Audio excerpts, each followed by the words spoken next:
Viajamos a la Edad Moderna. Los avances técnicos en la navegación durante los siglos XV y XVI facilitaron los viajes de exploración de los navegantes de Europa. Uno de esos navegantes, Cristóbal Colón, llegó hasta América en 1492. Este hito marcó el inicio de una nueva etapa de la historia, la Edad Moderna. En América habitaban tres grandes civilizaciones: los aztecas, los mayas y los incas. Estos pueblos fueron conquistados en perjuicio de sus formas de vida. A finales de la Edad Media se establece la monarquía autoritaria como nuevo modelo de gobierno, donde los reyes limitaron el poder de la nobleza y el clero. La sociedad seguía dividiéndose en dos estamentos: no privilegiado y privilegiado. Dentro de los no privilegiados adquirió relevancia la burguesía gracias a la prosperidad del comercio. En la Edad Moderna, los reyes católicos crearon una monarquía muy poderosa.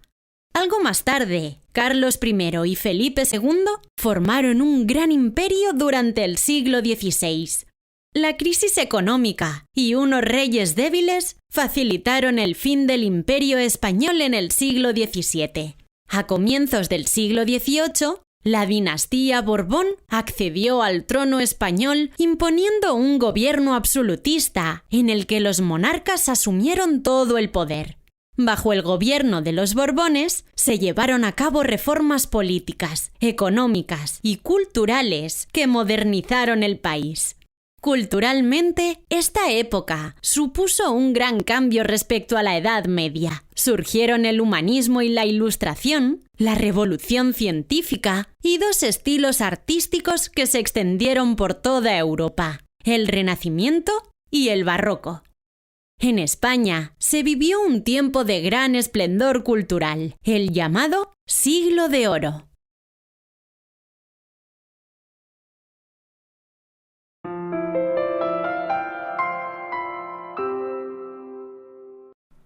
Un tiempo de grandes exploraciones. Desde hace siglos, el ser humano ha intentado cartografiar el territorio conocido para saber con seguridad dónde se encuentra y cuáles eran las mejores rutas para el comercio. A finales de la Edad Media, se conocían muchos territorios, especialmente Europa, el norte de África y gran parte de Asia. Sin embargo, quedaban por descubrir grandes continentes que se encontraban separados por enormes océanos. Gracias a la invención de determinados artilugios, como el astrolabio, que permitía posicionarse con las estrellas, o la brújula, que ayudaba a localizar el norte con facilidad, la precisión a la hora de orientarse mejoró considerablemente.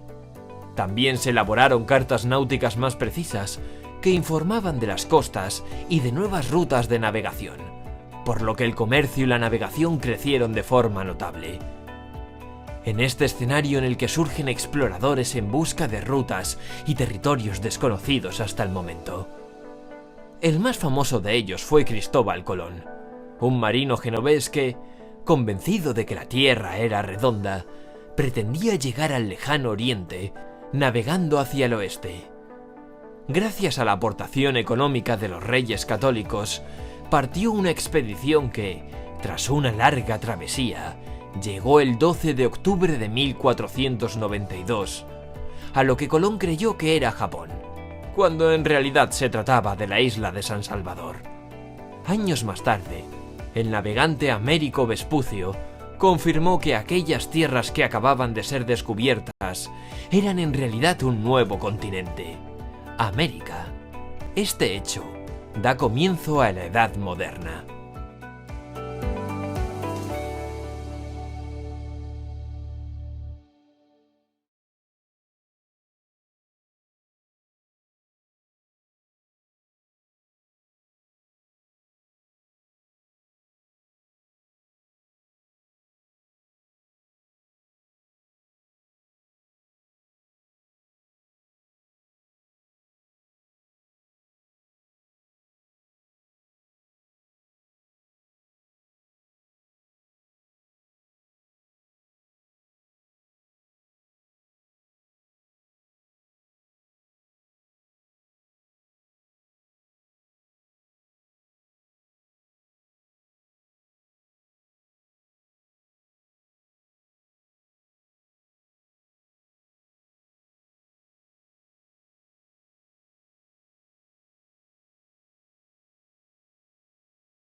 Una época de cambios.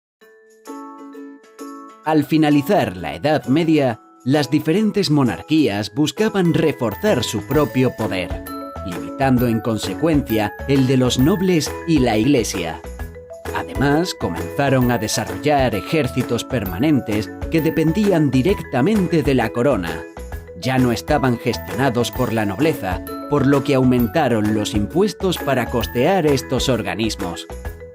Además, reforzaron los esfuerzos en materia diplomática para defender sus intereses en el exterior. A este tipo de gobierno se le conoce como monarquía autoritaria. En este contexto, la sociedad seguía dividida en dos estamentos. Por un lado, los privilegiados seguían siendo la nobleza y el clero, quienes ostentaban cargos relevantes y continuaban como propietarios de gran parte de las tierras. Por otro lado, estaba el estamento no privilegiado, formado por el campesinado, las personas dedicadas a la artesanía y los comerciantes. Es en estos últimos donde surge el gran cambio de la Edad Moderna. Los recientes descubrimientos geográficos permitieron el desarrollo y el intercambio comercial como nunca se había visto. Además, las nuevas rutas comerciales favorecieron la aparición de los bancos, que prestaban dinero a comerciantes y monarcas para distintas empresas. Con este desarrollo surge la burguesía, formada por personas que habían adquirido grandes riquezas en este entorno. Pero los grandes cambios no eran simplemente económicos, ya que poco a poco también cambiaron las ideas. Surgen nuevas líneas de pensamiento que se alejan de la visión de Dios como epicentro y se centran en el ser humano, intentando explicar el mundo a través de la razón y la experiencia. Nace el llamado humanismo, donde destacan figuras como Nicolás Copérnico, que demostró que la Tierra gira alrededor del Sol. Todas estas ideas se difundieron en mayor medida gracias a uno de los inventos más importantes de la Edad Moderna, la imprenta de Johannes Gutenberg, que facilitó publicar más libros y que llegaran a más gente.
El Imperio Español.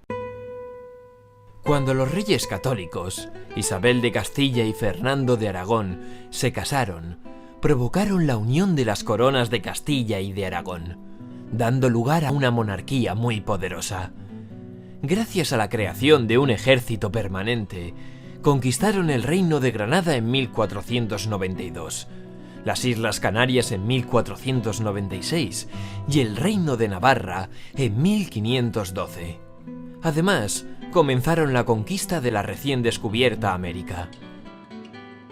En esta época, los reyes católicos impusieron la religión cristiana, obligando a todos aquellos practicantes de otros credos a convertirse al cristianismo o a abandonar el territorio. En 1516, el nieto de los reyes católicos, Carlos I, ocupa el trono español. A su vez, hereda por lado paterno territorios en Europa central, lo que le permitió conseguir el título de emperador de Alemania. Sin embargo, al haberse criado fuera de España, concretamente en Flandes, ignoraba las costumbres e idiomas españoles. Esto le ocasionó en sus inicios problemas entre los castellanos, quienes iniciaron revueltas que obligaron a Carlos I a cambiar su estilo de gobierno. En 1556 le sucede su hijo Felipe II, quien extendió los límites del territorio del imperio. Además, fue un ferviente defensor del catolicismo, enfrentándose a los turcos en Lepanto, así como a los protestantes que rechazaban la autoridad del Papa. Tras el reinado de Felipe II, distintos reyes no ejercieron las labores de gobierno personalmente, sino que se sirvieron de validos que gobernaban en su nombre. Esto generó una monarquía débil, que, unida a crisis económicas y sociales, hicieron que España dejara de ser la nación más poderosa de Europa. Finalmente, el último rey de este periodo, Carlos II, muere sin descendencia, provocando una guerra de sucesión al trono de una de las naciones más importantes de Europa.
La conquista de América. Tras la llegada de Cristóbal Colón a América, se puso en marcha la conquista del continente.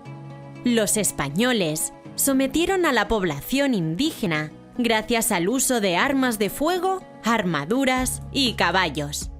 De esta manera, Hernán Cortés conquistó el Imperio Azteca y las ciudades mayas, y Francisco Pizarro sometió al Imperio Inca.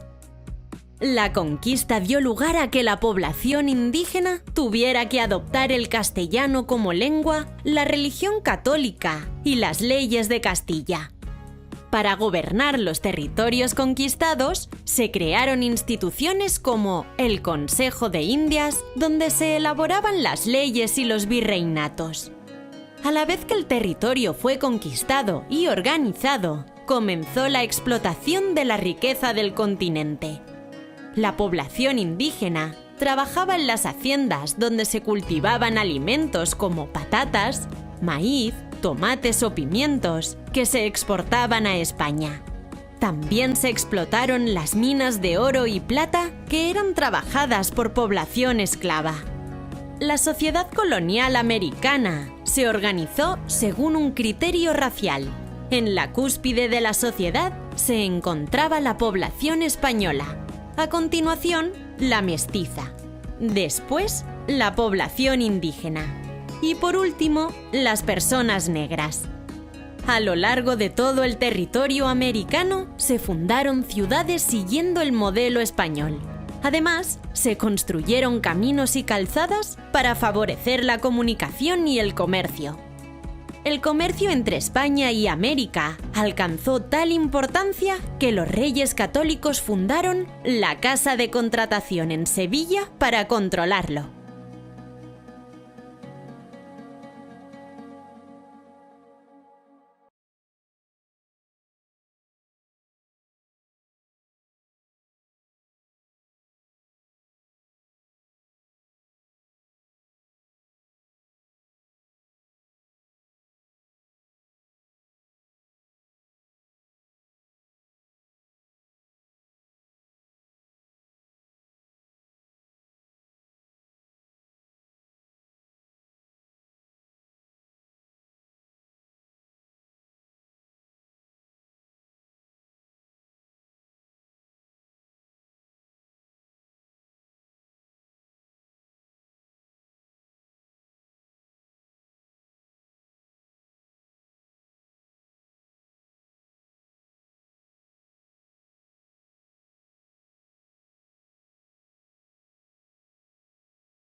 El siglo XVIII. Una nueva época.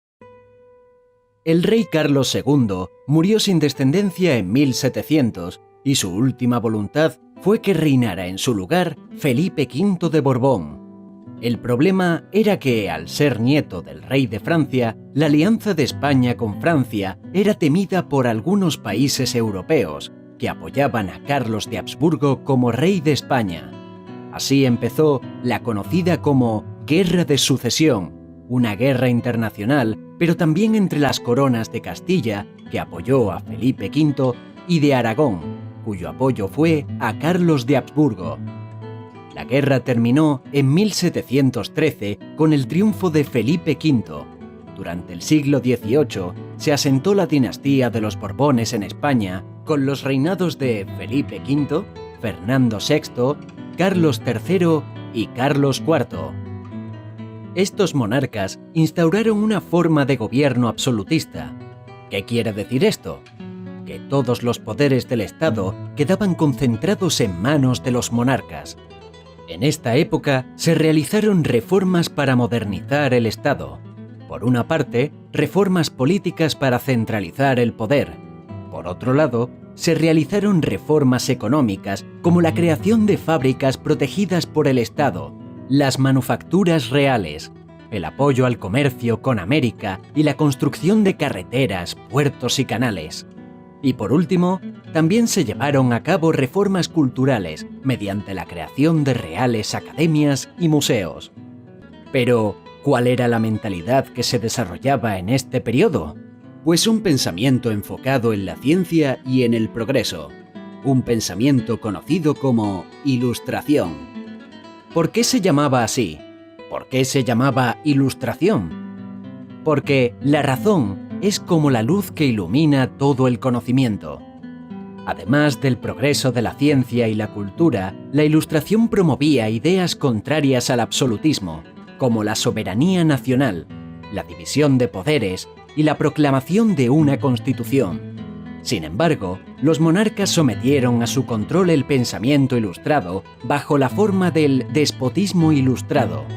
El rey Carlos III fue un claro exponente de esta corriente, ya que expuso su deseo de progreso, de fomento de la ciencia y la educación, pero bajo el control monárquico.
El legado de la Edad Moderna.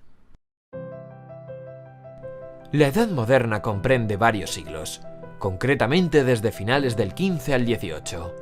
Por eso no es de extrañar que sea una época de grandes avances y también que hubiera una disparidad de pensamientos, filosofías e ideas que evolucionaban constantemente. En el plano de la ciencia hubo importantes progresos. Al fin la teoría de Nicolás Copérnico fue confirmada. La Tierra gira alrededor del Sol. Esto fue gracias a Galileo Galilei, quien con su mejora del telescopio pudo investigar mejor el firmamento. Cuando pensamos en una manzana y la ciencia, Relacionamos con ello a otro gran científico de esta era, Isaac Newton. Estableció la ley de la gravedad universal, reforzando la teoría de Galileo, dado que según esta ley, el Sol ejerce una fuerza gravitatoria sobre los planetas, dirigida siempre al mismo Sol, por lo que la Tierra es la que orbita a su alrededor. En la Edad Moderna era normal observar la naturaleza y buscar la verdad a través de la experimentación y el uso de la razón. Así es como Newton descubrió que, en realidad, la luz blanca que nos rodea es la mezcla de todos los colores, pues el arco iris reflejaba la descomposición del color a través de un prisma. Y se avanzó en el estudio de los seres microscópicos gracias al invento del microscopio. También hubo importantes progresos a partir de descubrimientos realizados por mujeres, como el de Marie Wortley Montagu, que llevó la vacuna de la viruela a Gran Bretaña, o Nicole Renlebu, la astrónoma que predijo la vuelta del cometa Halley. En el arte, por otro lado, había dos vertientes nacidas en Italia y con ideas completamente diferentes. En el siglo XV surgió el Renacimiento, inspirado en el arte griego y el romano. El ser humano como el centro, la búsqueda de la belleza y el equilibrio. Nos dejó artistas tan importantes como Miguel Ángel, Botticelli, Rafael, Leonardo da Vinci, Sofonisba Anguissola, Van Eyck. 2 siglos después, en el siglo XVII, se desarrolló el barroco. No buscaba la belleza ideal, sino la realidad, emocionar, la expresividad y el dramatismo. Arquitectónicamente, cuando decimos que algo es barroco, nos referimos a la abundante decoración, como este edificio de la Basílica de San Pedro en el Vaticano. Algunos nombres de artistas barrocos que suenan en nuestros oídos son Miguel Ángel Caravaggio, Diego Velázquez, Murillo o Artemisia Gentileschi. ¿Conoces algunas de sus obras?